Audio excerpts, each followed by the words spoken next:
Your fifth question, what is your advice to the youth of India? I wanted to say only one advice. O youth of India, you are the great inheritor of the immortality.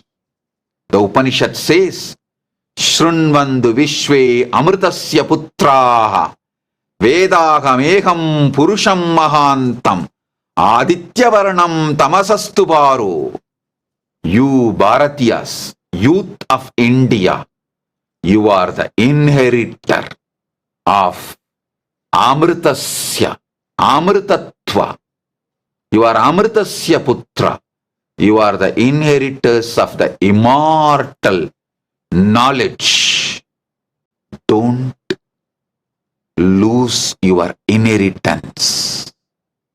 No other civilization, no other country can claim this great inheritance.